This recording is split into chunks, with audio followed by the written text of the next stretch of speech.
This episode brought to you by the Pirated Broadcast Network. The story of Agati and Shambhala is also impressively described in a novel by Russell McLeod, The Black Sun of Tashilonpo. The novel is about the battle between these two forces, and in one part of the story, a 91-year-old former SS in Tibet tells a journalist pursuing the story how these two forces behave. He relates how Agati and Shambhala and their legend have intervened in real history. Und erzählt ihm, wie diese Legende in die Realgeschichte eingegriffen hat.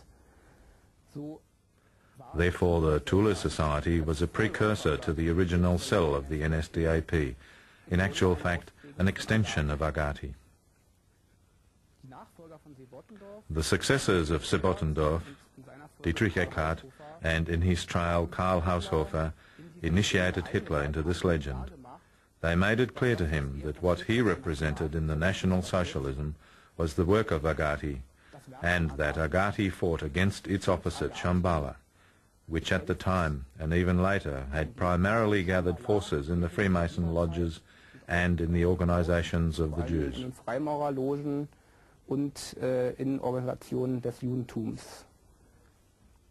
That is the story behind it all. Churchill and Roosevelt were the leaders of the Freemason Brotherhood, and Hitler was the leader of the Tula Society and the New Templar Order. In the prophecy stating that at the time of the return of Christ, the head of the serpent would be crushed, it was not meant that the Freemasons and the Illuminati would be violently destroyed. On the contrary, it meant that through the return of the inner cosmos, the Christ powers would depossess the world powers through the overcoming of polarity in man. When the Eagle, that is the Space Brothers, has landed, there will be no world powers left, because from then on, there will only be ascended and conscious beings on Earth. They will have lived through the resurrection and will be connected to their inner truth. The return of Christ, thus, is the revelation of the planetary spirit in man, out of which he can read the whole truth himself. And thus we can perhaps only guess that the apocalypse, to a great extent, will take place in the mind of people and only partially in the outside world. The true light children and Christ followers were to be born much later, and their mission is more healing of the earth through the overcoming of polarity than the waging of wars. The Tula organization believed then that the new golden age had already started, and that Elijah and the great Atlantean souls had already been born to release the world from the dark forces. When Dietrich Eckart von Sebottendorf and his followers consulted several spiritual mediums, the name of the young officer Adolf Hitler was mentioned to them through the astral world.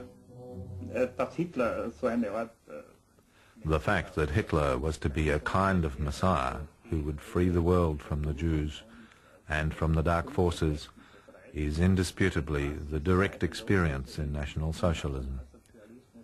He himself surely also had this experience of being the chosen one. He repeatedly spoke of providence, by which he was guided.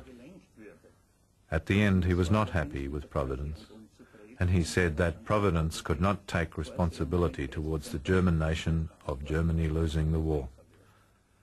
This is indeed a strange thing.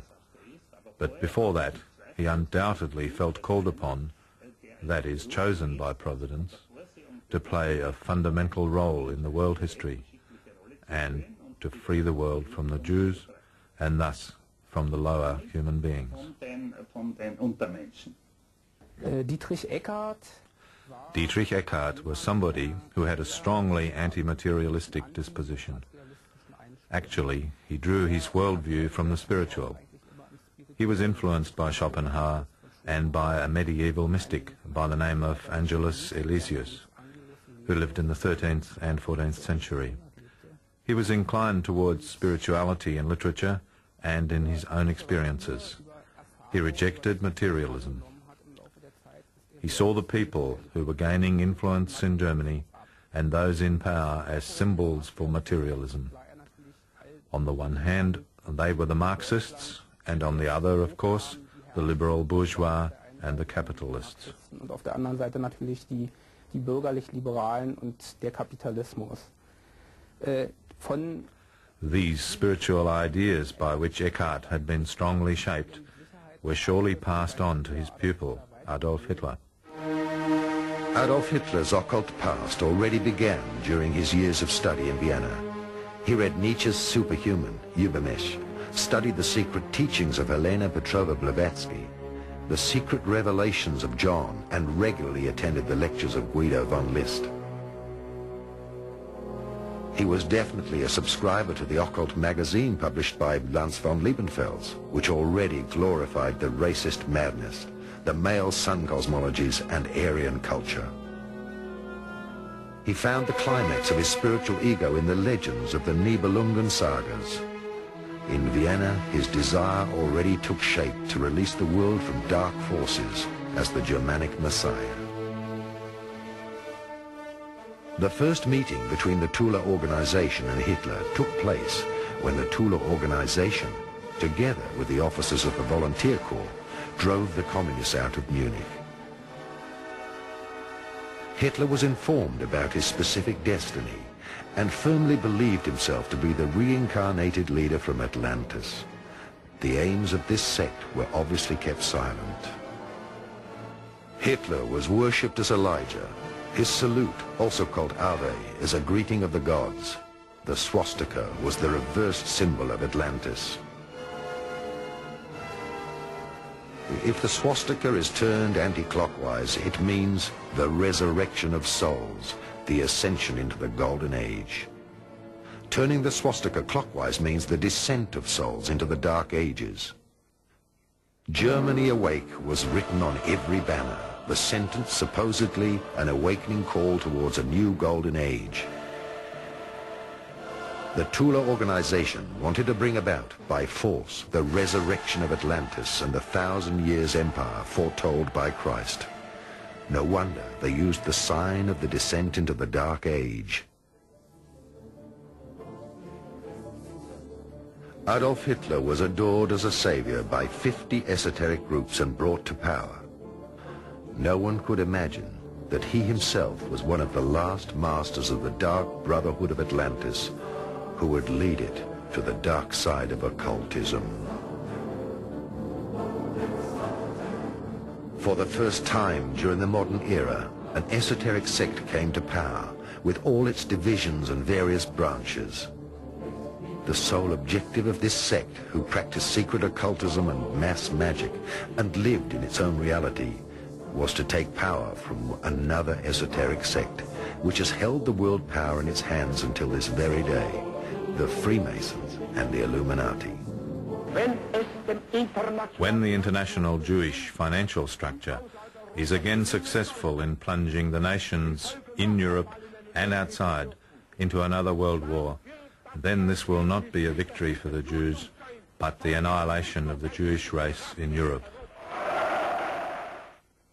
Surely it is no coincidence that both the Germanic and the Freemason lodges, which both believed themselves to be chosen by God to lead mankind, were in fact the misleading seducers rather than the chosen ones.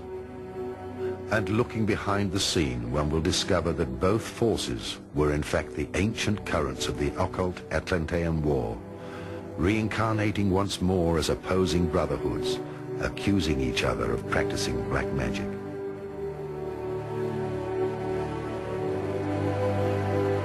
The ancient war between Shambhala and Agartha, representing opposing brotherhoods from Atlantis, reached its climax on the outside with the outbreak of the Second World War. And once again, mysterious brotherhoods established all this in Munich through the Tula Society.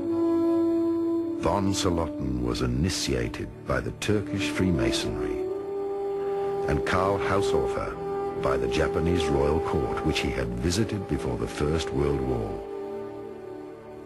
It was their sole intention to enter the political scene, and when the occultists actually